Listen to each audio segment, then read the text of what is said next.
Hey guys, we're going to watch Caitlin Clark golf today, and I am so freaking excited. Locked in, baby. Let's go.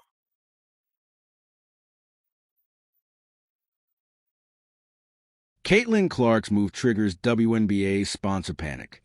Caitlin Clark has snagged golfing as a postseason, and the LPGA are making the most of this opportunity. The LPGA are riding the Caitlin Clark craze, and the ratings have never been better. This sparks panic in the WNBA as the sponsors are set to bet it all on Caitlin Clark. The league is doomed. There she is, the woman of the hour, Caitlin Clark, arriving to Pelican Golf Club outside Tampa earlier this morning to compete in the Annika driven by Gamebridge Pro-Am. The 23-year-old Indiana Fever guard, whose logo threes and court vision turned college basketball into a cultural phenomenon at Iowa, arrived in the WNBA like a supernova in 2024. Her rookie season shattered records. Viewership spiked 170% for Fever games. Attendance soared and sponsors like Nike, Gatorade, and State Farm lined up to ink multi-million-dollar deals. By 2025, however, a season marred by injuries, limiting her to just 13 games exposed to the league's vulnerabilities. Clark averaged 16, 5 points, 5 rebounds, and 8 assists in music. Those outings, but a nagging groin injury in July sidelined her for playoffs, leaving fans hungry and the WNBA scrambling. Then postseason at the Pelican Golf Club in Bear, Florida, Clark teed off in the Pro-Am for the Annika driven by Gamebridge, an LPGA Tour event paired with world number 2 Nelly Korda and flanked by Fever teammates Music, Sophie Cunningham, and Lexi Ho as celebrity caddies. Clark's appearance wasn't just a casual swing.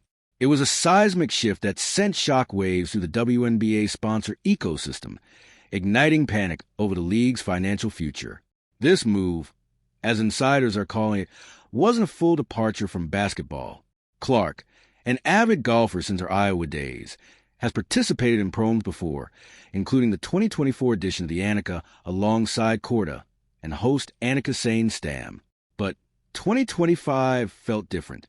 With her WNBA season cut short and recovery ongoing, Clark's high-profile golf outing broadcast live for 3 hours on Golf Channel, drawing thousands of spectators who swelled galleries like a major championship, highlighted a stark contrast.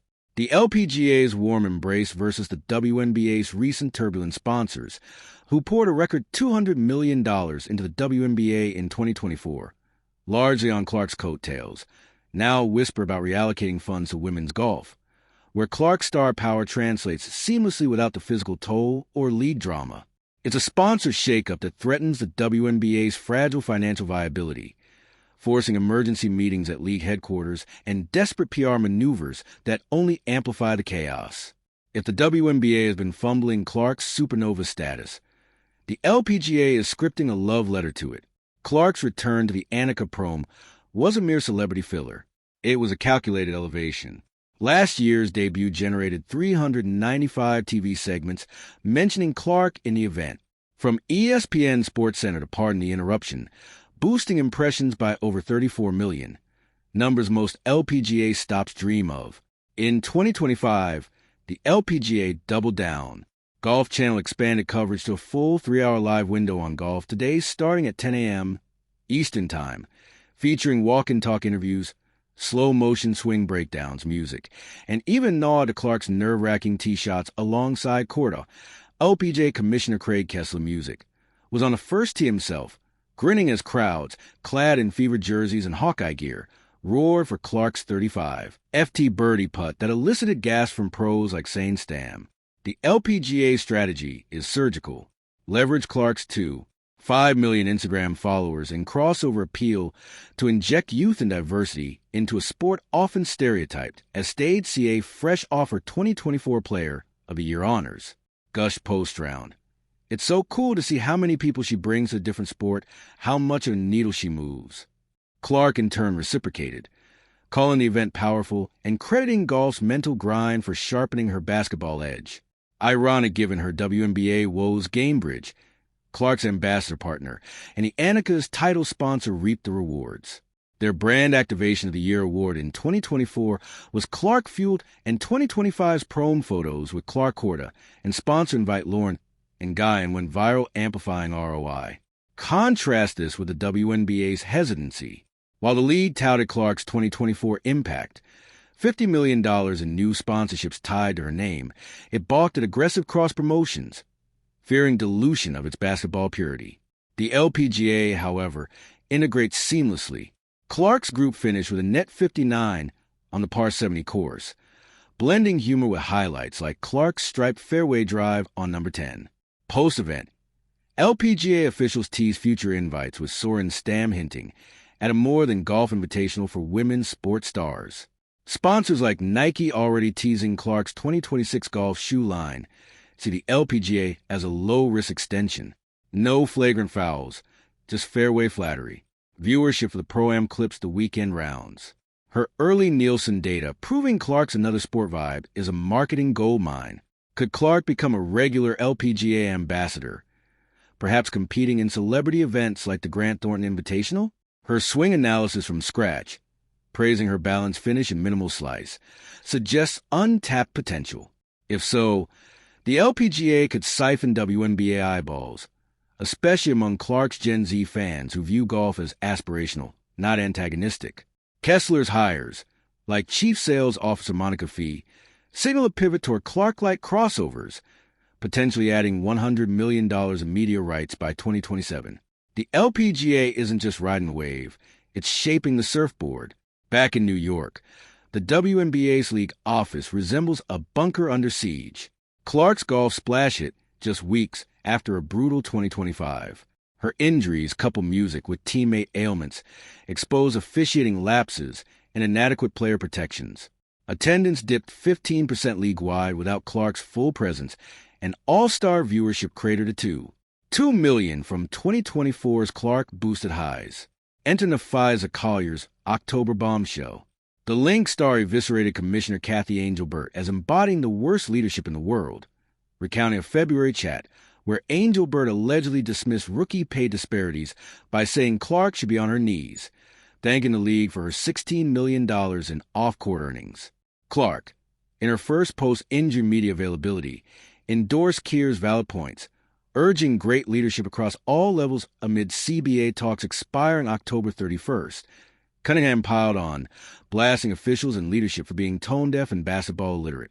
Angelbert's response was a statement claiming disheartenment over mischaracterizations. Remember the pre-finals presser outlining vague reforms like enhanced injury protocols. Too little, too late. By November 12th, Clark's prom tee time triggered all-hands chaos. Reports from Sports Business Journal describe emergency meetings at UNBA HQ, with execs poring over sponsor contracts and social metrics. A leaked memo circulated on YouTube, and X allegedly warned a sponsor panic if Clark's golf buzz overshadows WNBA narratives, urging PR teams to spin her appearance as rest and recovery rather than crossover temptation. Desperate spins followed.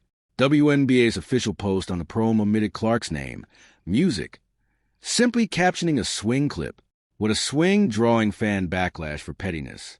Insiders speculate Angelbert's job hangs by a thread. Her pre-finals address was dubbed potentially her last by Newsday, with players like Asia Wilson quietly backing Keir's mutiny. At its heart, this panic is fiscal.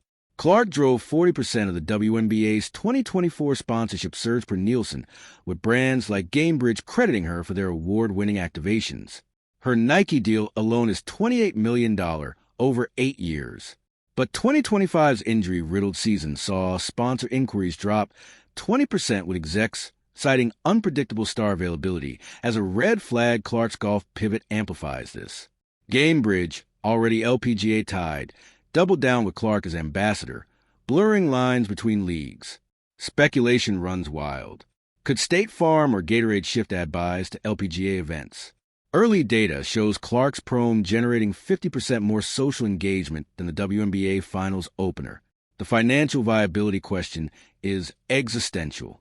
The WNBA's $2 billion media deal 2025 to 2036 hinges on stars like Clark. Without her full seasons, projections dip to $8 billion. Sponsors fear a Clark exodus to safer pursuits. Golf offers endorsements without elbows to the throat. Social media users like Muse should be understood for walking away, citing the cesspool of physicality. If Clark leans into golf, the ripple effect will be over 30% sponsor churn. Her industry whispers, eroding the league's post-2004 boom. Is this unraveling? Factually, Angelbert's tenure has been marked by charter wins. But CBA stalls faces its sternest test. Players like Clark, now vocal on relationships and leadership, signal a cultural shift. Speculatively, Clark's golf glow-up could catalyze change. A post-Clark clause for star protections or Engelbert's ouster for a player-savvy successor. Worst case, a lockout bleeds into 2026 with Clark's LPGA cameos siphoning fans optimistically. It forces evolution, better officiating, equitable pay turning panic into progress. Clark entered her prom with a jersey swap alongside NASCAR's Carson Hocevar, embodying her boundary-blurring appeal. The WNBA watches wearily as the LPGA tees up triumph in sports grand theater. Clark's swing isn't just a shot, it's a statement. Talent like hers demands better stages or risks greener fairways elsewhere. Will Caitlin Clark take all sponsors out of the WNBA, or will the league show resilience in ratings? Let us know in the comments section below. Don't forget to like, share, and subscribe to our YouTube channel. Stay tuned.